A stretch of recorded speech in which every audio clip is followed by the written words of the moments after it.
जय हिंद, नमस्कार। कैसे आप सभी? आई होप अच्छे होंगे। जैसा कि आपको पता है कि आपका केवीएस और एनवीएस का एग्ज़ाम हो चुका है और और पीआरटी का हो चुका है, पीजीटी का हो चुका है, टीजीटी का हो चुका है।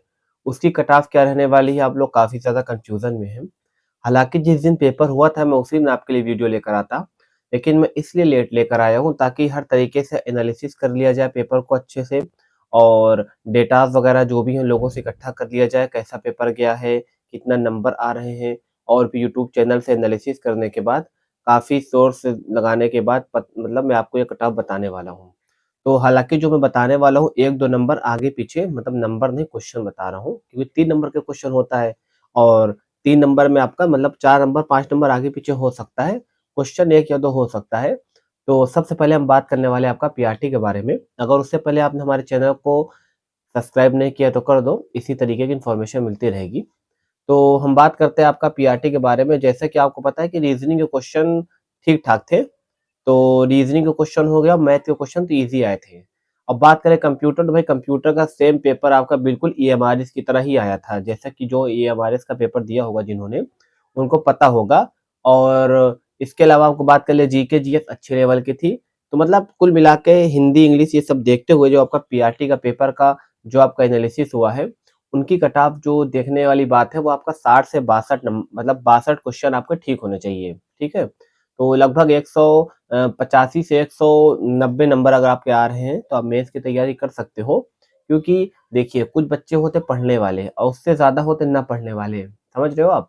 और उसी में एक पेपर लगा हुआ है आपका एलटी ग्रेड का, तो और कुछ बच्चे आपका एलटी ग्रेड में भी लगे होंगे, जिनका पेपर आपका 17 को है या आस-पास जो भी है, तो उनके लिए ज़्यादा टाइम नहीं मिल पाया होगा, ठीक है? और आपको ये भी पता है कि आपका केवीएस का पेपर कितने जल्दी ले लिया गया है फॉर्म की लास्ट डेट से। और इसके अलावा इसका सिलेबस भी चेंज हुआ था। बहुत से बच्चे होते हैं सालों से तैयारी करते हैं पेडागोजी वगैरह मिला के, तो इसका सिलेबस भी क्या हुआ था काफ़ी चेंज हुआ था, तो इसकी कट ऑफ 60-62 जाने की संभावना है। अगर हम यही बात करते हैं पीजीटी की, तो आपको पता है कि पीजीटी के पेपर में मैथ का लेवल तो बड़ा खतरनाक आया था।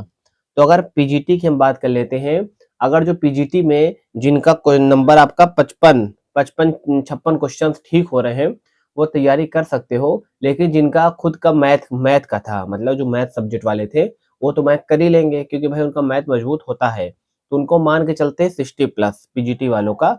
बाकी जो अदर वाले हैं, उनका लगभग-लगभग यही कट ऑफ रहने वाली है आपका लमसम 55-56 ऐसे क्वेश्चन में हो जाने चाहिए। अगर हम बात करते हैं टीजीटी, तो टीजीटी में क्या है ना कि क्वेश्चन का जो रीज़निंग के लेवल थे, थोड़ा-सा अच्छे आए हुए थे, काफ़ी टाइम टेकन हुए थे। मैथ ईज़ी आई थी, इसके अलावा और भी चीज़ सब ईज़ी आए हुए थे। तो अगर आपके टीजीटी वाले की हम बात करते हैं, जो मैथ को छोड़कर बात करेंगे क्योंकि टीजीटी में जिनका मैथ का पेपर है, उनको थोड़ा-सा हम छोड़ देते हैं, ठीक है? और भी अदर जो सब्जेक्ट वाले टीजीटी में हैं, उनका नंबर अगर 180 से 185 के बीच में आ रहा है या फिर आपका 60-62 नंबर आ रहा है, तो वो मेंस की तैयारी करना स्टार्ट कर सकते हैं क्योंकि उनका 90% चांस है कि इतने ही कट ऑफ जाएगी, ठीक है?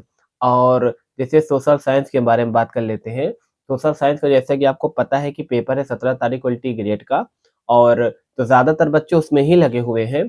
तो इन सोशल साइंस वालों की इतनी अच्छी मैथ-वैथ होती है नहीं, ज़्यादातर ऐसा माना जाता है। तो इसी इसी आधार पे आपका इसी आधार पे ये लगाया जा रहा है अनुमान कि लगभग 60 से 62 क्वेश्चन आपके ठीक होने चाहिए काट-पीट के मतलब नेगेटिव मार्किंग निकाल के। अगर हम बात कर लेते हैं इसके अलावा मैथ वालों का, तो मैथ वालों को थोड़ा-सा ऊपर जाने के चांसेस है, क्योंकि मैथ वाला बच्चा तो भाई 20 में 20 मैथ किया होगा, उस लेवल की मैथ थी और आपका रीज़निंग भी 18-19 क्वेश्चन कर दिया होगा। कंप्यूटर ईज़ी आए थे, हर कोई बच्चा कंप्यूटर भाई 17-18 नंबर आराम से मार के आया होगा और मेरी वीडियो देखा होगा तो आप देख सकते हैं कंप्यूटर मैंने काफ़ी कुछ क्वेश्चन देखने को मिले हैं। क्योंकि 3 पेपर जो हो चुके थे कंप्यूटर के, उससे रिलेटेड ही क्वेश्चन मिलते-जुलते आए हैं। तो भई जो पढ़ने वाला बच्चा है वो तो एनालिसिस करेगा ना और जो पेपर आए हैं उनसे रिलेटेड और क्वेश्चन पढ़ के आएगा। जैसे ओपन सोर्स पूछा था, ओपन सोर्स कौन-सा है? तो उसके अलावा इंसान क्या करे जो बच्चा होगा पूरा ओपन सोर्स पढ़ लेगा, पढ़ने वाला बच्चा है जो। तो उसका कंप्यूटर मान लो 18-19 आराम से करके आया होगा, पढ़ने वाले की बात कर रहा हूँ मैं। मैथ और आपको पता है मैथ वाला मैथ कर लेगा आराम से, रीज़निंग कर लेगा। इसके अलावा आपका कंप्यूटर भी जो पढ़ रहा है वो भी कर लेगा, एनालिसिस कर लेगा, एटलीस्ट 2 पेपर को 2-2 कर ही देगा। अब तुम्हारा बचता है हिंदी, इंग्लिश। हिंदी, इंग्लिश के भी लेवल अच्छे आए थे मतलब ये नहीं कि बहुत ज़्यादा हाई लेवल था, जो पढ़ने वाला है वो कर दिया होगा क्वेश्चन। तो मैथ का मैं मान के चल लूँ आपका 65 क्वेश्चन ठीक होने चाहिए, 65 प्लस क्वेश्चन। लगभग। हाँ, 65 प्लस क्वेश्चन ठीक होगा तो आप तैयारी कर सकते हो। आई थिंक 195 या 200 नंबर तक आपके आते हैं मैथ में, तो आप मेंस की तैयारी कर सकते हो। बाकी अगर आपको भी अभी भी डाउट है क्योंकि यूट्यूब वगैरह पे कुछ क्वेश्चन पे ना आगे-पीछे डाउट हो रहा है कि ये सही है, कुछ बता रहे हैं वो सही है, तो आप थोड़ा-सा आंसर शीट का वेट कर लीजिए, जो बिल्कुल बॉर्डर पे एकदम ऐसे लटक रहे हैं ना, इधर ऊपर-नीचे चल रहा है बॉर्डर पे ग्राफ, तो थोड़ा-सा वेट कर लीजिए आंसर की का। तो आंसर की आ जाने दीजिए और बाकी कुछ तो होंगे जो ईएमआरएस का भी पेपर दिए होंगे। ईएमआरएस में जिनका अच्छा नंबर आया वो अपना मेंस की तैयारी कर ही रहे होंगे। तो ईएमआरएस और केवीएस लगभग-लगभग सेम होता है, तो ईएमआरएस वालों को भी उसमें फ़ायदा हो जाएगा मेंस के लिए। तो बस इतना ही था और बहुत जल्द आपकी क्लासेस स्टार्ट होने वाली है आपका।